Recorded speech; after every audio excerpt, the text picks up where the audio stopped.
when we walked in last night, right here along this little creek, we jumped 2 or 3 deer. I couldn't tell what they were.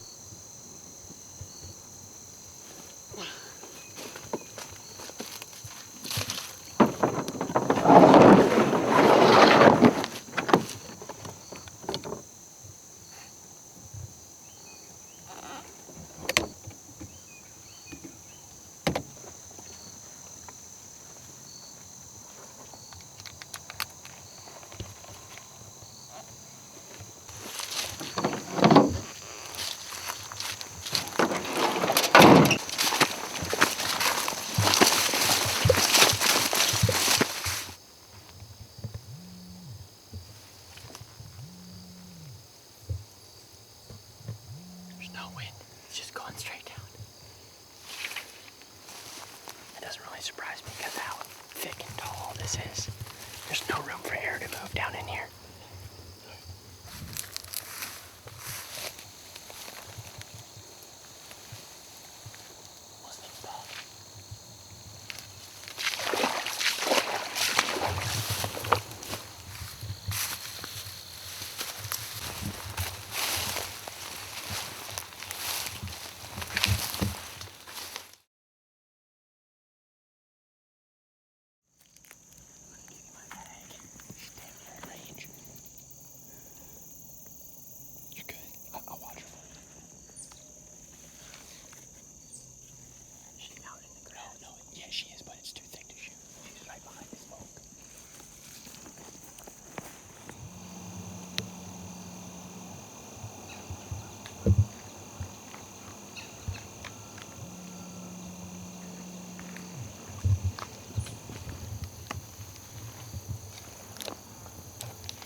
Set up and we've got does right around us, so we gotta be super quiet. And we gotta stay vigilant because they're basically within range. We just don't have a clear shot right now. After work, we don't have a whole lot of time, so we didn't go. She's right here. I'm gonna try to get an arrow now.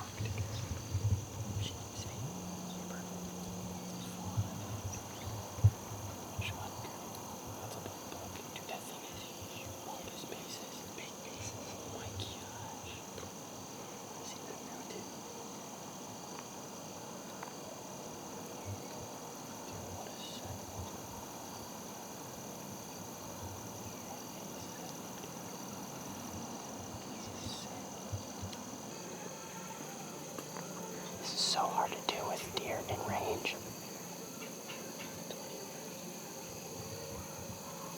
And it's dead calm, quiet. He's just eating, huh?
about close enough to make you shake. I think I was shaking. We've got very light winds just coming right off this hayfield. Here comes that deer out there. Now a little farther.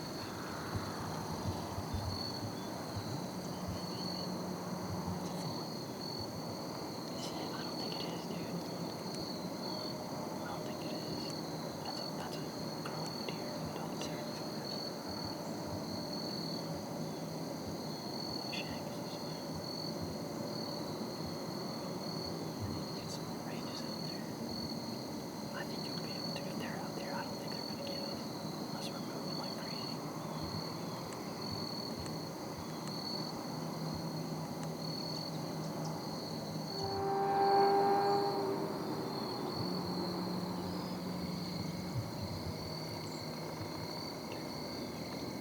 Well, I thought for a minute she was going to work this way. It's just, those deer were, I mean, that button buck was probably 7 yards from us down in here.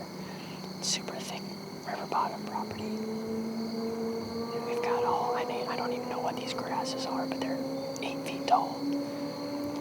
They came walking almost directly from downwind, crossed our ground set. And the doe got nervous.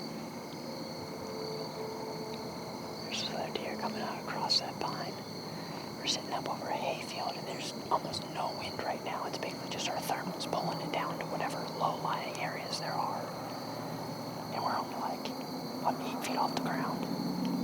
But it's the tree that worked for this spot. I'm trying to shoot a doe to get some meat early season, so I don't have to worry about it later in the year. But it just seems like that's how it is. When you're hunting for a buck, you see a bunch of does. And when you're hunting for does, you can see them, but they get right underneath you and pick you off.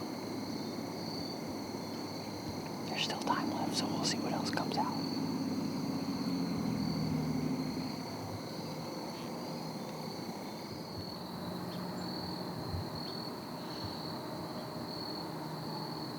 One out front's pretty big.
goes the way you want it to.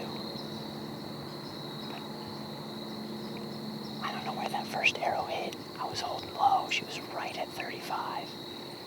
I don't think it grazed her, but that one's a kill shot. I hit her in the spine. I always do that on does. Short track job. Yeah. It's meat for the freezer. All right, we're gonna go grab Jake's doe here. That was a fun doe mission. I'm gonna go get her here quick. Short drag to the truck and a freezer full, so in November we're just hunting bucks. Let's go get her. Don't you wanna have fun? Fool around with someone. Don't you wanna have fun? Never mind my dumb heart. It needs a little kickstart.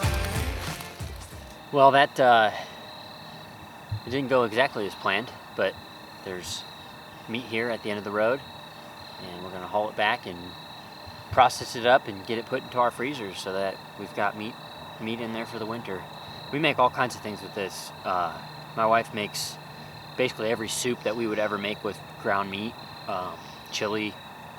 We make burgers with it. We do all kinds of recipes with it. So this is gonna be good, nutritious meat to feed our family, and we'll drag her out here, call it a night, and get to chasing after some bucks.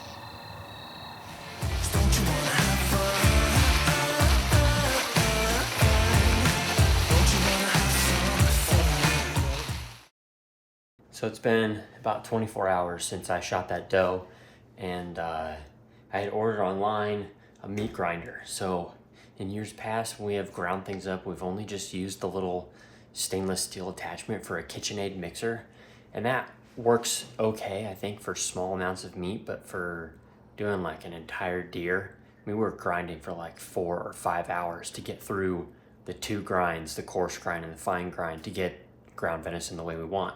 So I ordered, it was on sale, I ordered the 1/2 horsepower Meat Your Maker grinder.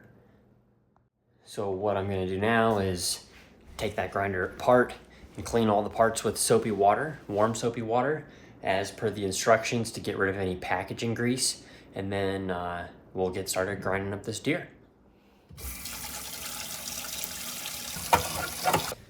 I'll mention to you as well, so we always use this salsa dish soap. I guess it's all in one soap, but we use it for like hand washing dishes. It comes as a concentrate, so you kind of have to dilute it if you're going to use it for things other than super heavy duty cleaning, but it is the best grease cutting soap that we've ever found, and we've tried a lot because we cook a lot in this house.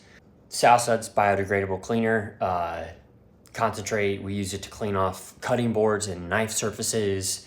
It cuts grease really well. The only thing you can't really use it for is in a dishwasher, because it'll suds up your dishwasher and end up flowing out of things. So it's great for hand soap. We use it in our kitchen sink and our bathroom sinks. If you're looking for a good soap to clean up all of your butchering equipment when you're finished, I would highly recommend Salsuds. One other thing that I did do is put all of the internal components, so that would be the auger, the coarse grind, the fine grind, the sausage stuffer, the wheel that you turn on the outside, and I think they call it the throat, which is the tube that you feed the meat down through. I put all that in the freezer.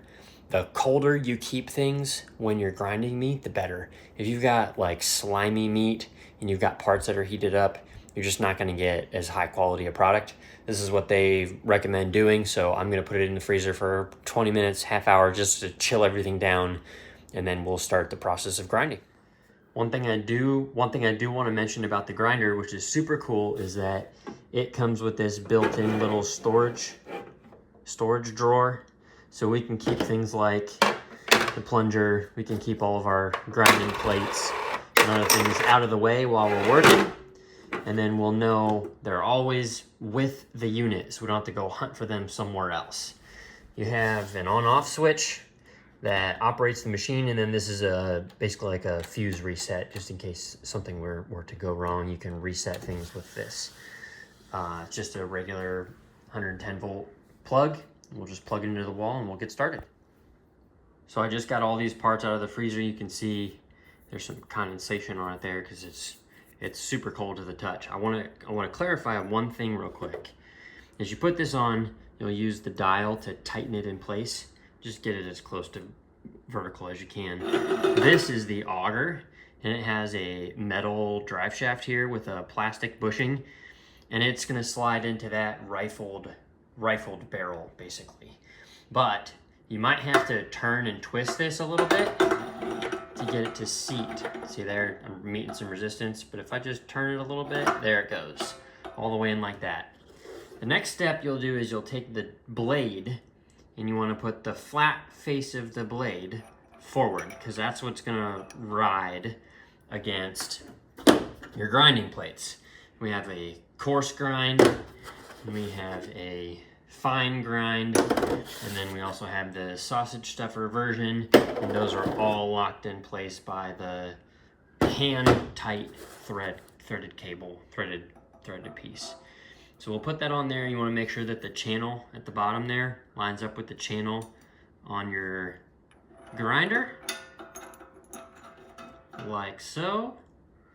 And then you just take this piece and you'll just hand tighten it right onto the barrel here. Slides nice and easy. You don't want to crank down too tight on it because it can cause jamming. You just want to get it hand tight. No need to use a tool and crank on it, and that should be good to go. And then we'll stage our meat here, feed it down in there with a little plunger, and out the other side will come the coarse grind. We'll have to take everything off and do it a second time through for the fine grind. So the way we're gonna operate this today, we're gonna have down behind me here the cooler with all the meat in it, and we're gonna stage all of it here, which is where we're gonna do the cutting into the squares or strips. Hannah is going to can some of this, so if you've never canned venison, it is delicious. You can use it just like canned beef. We use it just as meat by itself, and then Hannah's also canned venison stew and soups and all sorts of other things as well. So we'll stage all of that meat here before we move back to where the bus tubs are. Those bus tubs are just the cheapest bus tubs that we could find on Amazon. We just ordered 5 of them, and we got them earlier this summer because we raise all of our own chickens as well. So we did all of the meat chicken processing earlier. These will double perfectly to hold all of the ground meat when we're done with the venison. So I've got 2 of them here. I think that should be enough for all of the grind that we're going to do now. We can probably have 1 that's for the coarse and then 1 that's for the fine grind. And then when we're done, back over here, over my shoulder, you can see we've got basically a station where we're gonna do all the vacuum sealing.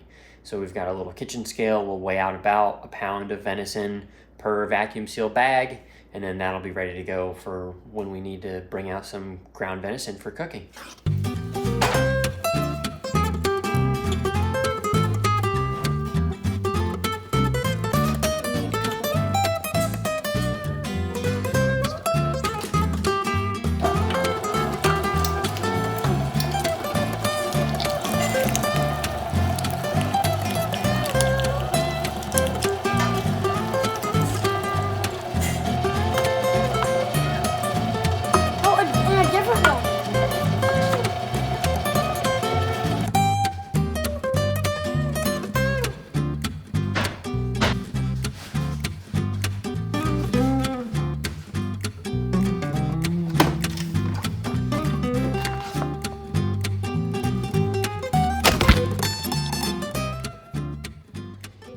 So thanks for watching the video of basically field to table ready, at least, of the first year of the 24 season for us. If you wouldn't mind, hit the like button, maybe even tap that bell so that you're subscribed for notifications. We upload new videos at least every week on Wednesday at 6 p.m. But every once in a while, now that the season is rolling, we'll have more content to push out. There might be more than 1 video a week. And then obviously share the show with your friends if you like what you see and want to see more of it. We appreciate your support, and we look forward to continuing to put this stuff together for you. There's also a section down below that includes some links to different things. for this video, I'll put a link to the exact model, the 1/2 horsepower Meet Your Maker grinder that I'm using. I know there's a bunch of different options, but I would highly recommend checking that one out. And until next time, have a good one.